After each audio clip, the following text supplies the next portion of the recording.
तो ये शास्त्र में सदग्रंथ में अभी सुना, परम प्रेम मंदिर बुहारा करेंगे, सदा गुरु की जय जय पुकारा करेंगे। मिलेंगे चाहीं कहीं प्रेमी जन चार दो भी, तो तुम्हारी कहानी सुनाया करेंगे। अब सुन लो कि यदि प्रेमी जन मिले तो अब उटपटांग बातों करोगे कि अब महाराज जी की कहानी कहोगे। अब तुम क्या करोगे अपने आप में सोचो कि यदि प्रेमी जन ही ना तो अपने घर से छोड़ के यहाँ आते हैं तो उनको क्या सुनाओगे?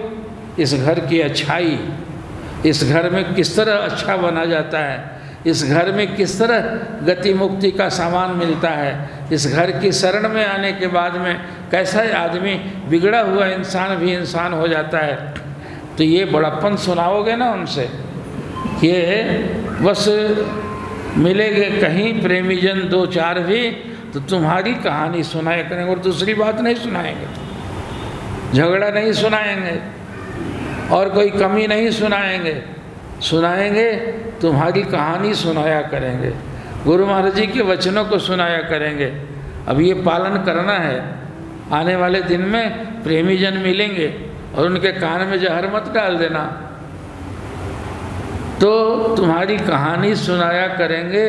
मिले तेरे भक्तों की जूठन प्रसादी और वही जीविका का गुजारा करेंगे।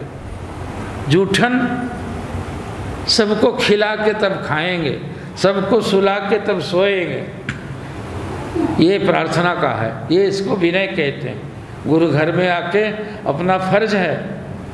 बूढ़े थे हमारे बाबा जोगानंद जी, योगेश्वरी बाबा जिनको कहते थे, वो बूढ़े थे बेचारे और कोई काम तो कर नहीं पाते, वे एकदम 80-85 साल के थे वे। तो रात में ढूंढते फिरे कि किसी को ओढ़ना है कि नहीं है, किसी को दत्तवन सवेरे लेके घूमते रहते थे कि दत्तवन ले लीजिए, दत्तवन ले लीजिए, दत्तवन ले लीजिए। और रात में ज़रूरत पड़े तो अपना ओढ़ना भी किसी को ओढ़ा देते थे, जाके पतला है इसको ओढ़ लीजिए आप।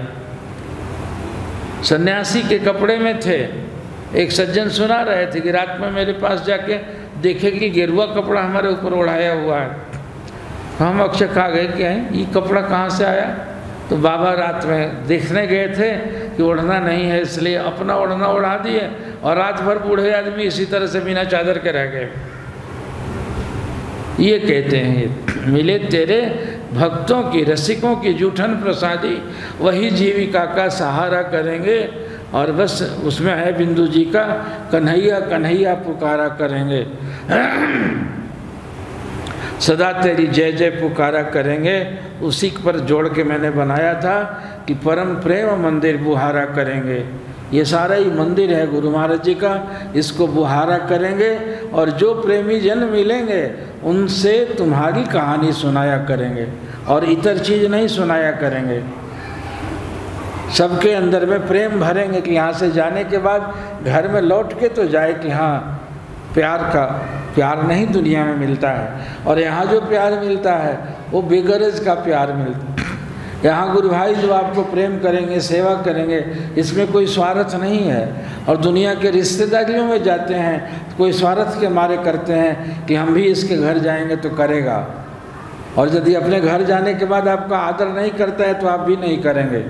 वहाँ का लेन देन का व्यापार है, वहाँ का प्यार, और यहाँ लेन देन का नहीं है, मतलब नहीं है। चूँकि आप में सब में, जैसे वो कहा है डोगरे जी ने कि सब में प्रभु की मूर्ति निहारने लगो, तो सेवा भी की यदि उसकी, तो प्रभु का जीव है इसलिए कर रहा हूँ, ऐसे भाव से करने के बाद उससे मोह नहीं होता। ये सारी व्यवस्था, आप जिस जगह पर हो, मैं जिस जगह पर हूँ, मैं तो यही सोचता हूँ कि हे महाराज आपके निर्वाण तिथि को मैं अकेले यदि होता कहीं, जैसे अकेले की बात सुना रहा था तो अकेले ही ना कहीं आपकी जय मनाता। आज इतने लोग आए हैं मेरे महाराज जी का जय मनाने के लिए। मैं ये सोचता हूँ कि इतने लोग आए हैं तो तुम्हारे खाने की व्यवस्था, तुम्हारे सोने की व्यवस्था मैं सारा बैठ के हल्ला कर करके आज 8 दिन से इंतजाम करा रहा हूँ, और वो मेरी भक्ति बन रही है। मैं आप में अपने गुरु महाराज जी का दर्शन करूं और मेरे अंदर में आप जो देखना चाहो देखो, तुम भी अच्छा देखो और हम भी अच्छा देखें, तुम भी अच्छा सुनाओ और हम भी अच्छा सुनावें। तो ये व्यवस्था के लिए सबके अंदर में भगवान की मूर्ति को निहारते हुए सबकी सेवा करने का मौका मिला है। गुरुद्वारे में, गुरुघर में जब जाया जाता है तो सेवा प्रेम किया जाता है, सफ़र करने के लिए नहीं आ जाता है कि हम टहलने हुए आए हैं। हाँ, और जगह टहलने के लिए मसूरी जाकर टहलो ना, तुम दूसरी जगह होटल ले लेना, वहाँ ठहर जाना। ये टहलने का नहीं है और बैठे रहने का नहीं है।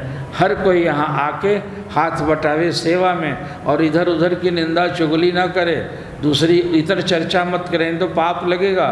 उसी चर्चा का पाप यदि पर निंदा का वहाँ एक डंडा पड़े तो यहाँ 100 डंडा पड़ेगा। ये गुरुद्वारा है, ये यहाँ ऐसा करके यहाँ के वातावरण को गंदा नहीं करना चाहिए। इसलिए आके यदि गुरु भाई गुरु बहन भी मिलें तो फिर आपस में प्रेम से जय सच्चिदानंद करो और कोई सेवा करो, जो जिसके लायक हो उस सेवा में हाथ बटावे। तो यही उस प्रार्थना का मंत्र होता है। और बड़ा सस्ता और बड़ा सहज तरीका से, जो पता भी नहीं चलेगा, और जो उनको बड़े बड़े ऋषि मुनियों को मिला वही गति हमें भी मिलने के लिए भगवान ने ये साधन दिया है। भवसागर पार करने के लिए अपने बेड़ा में बिठा लिया है।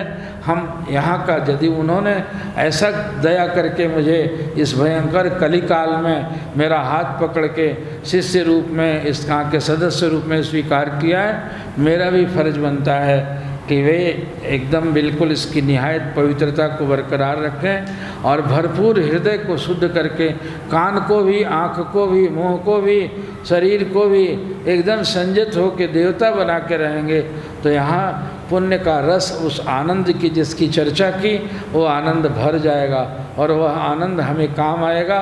साल भर अगली बार इस कार्यक्रम के, इस प्रोग्राम के आते आते तक हम साल भर आनंदित रहेंगे। इसलिए आनंद उठाना, सुख तो उठाने के लिए ससुराल में होता है, यहाँ थोड़ा कष्ट भी हो तो कष्ट नहीं, यहाँ आनंद उठाओ और वह आनंद दूसरे की बड़ाई देके दूसरे पवित्र रखें, सबको शांति दें।